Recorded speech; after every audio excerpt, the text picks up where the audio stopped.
বাবা তুমি আমার মা এনে দাও, তুমি আমার মা হ্যাঁ বাবা, হ্যাঁ বাবা, এনে দেবো, এনে দেবো। তুমি তো কাল থেকে বলতে তো বলো আমার এনে দিতে হবে। আমি খুঁজেই তো আজই এনে দেবো বাবা, আজই এনে দেবো। কাল থেকে আমাকে বলতে তো আমার মা এনে দিতে হবে, আমি জানি না আমার মা এনে দিতে হবে, তুমি কাল থেকে বলতে হ্যাঁ বাবা, এনে দেবো, এনে দেবো বাবা, এনে দেবো। হ্যাঁ বাবা, এনে দেবো। বললে যে আমার মা কুটুম বাড়ি গেছে, আজকে আসবে আমার মা এনে দিতে হবে, হ্যাঁ বাবা, আমার এনে দিতে হবে। হ্যাঁ বাবা, আমি আজই এনে দেবো বাবা, কাঁদিনি বাবা, কাঁদিনি।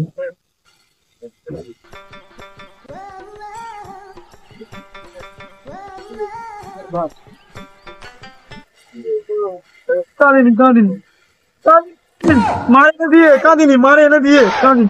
এর হবে কি ব্যাপার, তোর ছেলে কাঁদছে কেন? কাঁদবে না, কি করবে? ওর মা দুদিন হারিয়ে গেছে, খুঁজে পাচ্ছি না, বুঝতে পেরেছি। চারদিকে খোঁজাখুঁজি করেছিস? কুটুম্ব সাক্ষাতে বাড়িতে দেখেছিস আছে কিনা? হ্যাঁ রে ভাই, দেখেছি, কিন্তু তাও খুঁজে পাচ্ছি না। ছেলেটা কান্না থামাতে পারছি না, সব দিন ডেট দিচ্ছি, এনে দেবো, এনে দেবো, তবু ছেলেটা কাঁদছে। তার থানায় খবর দিইনি? ভুলেও থানায় খবর দেওয়া যাবে না ভাই। সে কি রে, কেন থানায় খবর দিই না কেন?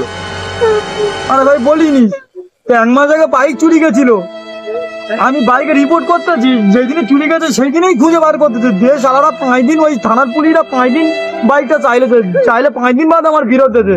আর যদি বউয়ের কথা বলি, সারাটা খুঁজে বার করে কদিন চালাবে আমার বউটা? ওই জন্য ভাই থানায় একদম যাওয়া যাবে না। খুব বাজে ব্যাপার তো ভাই।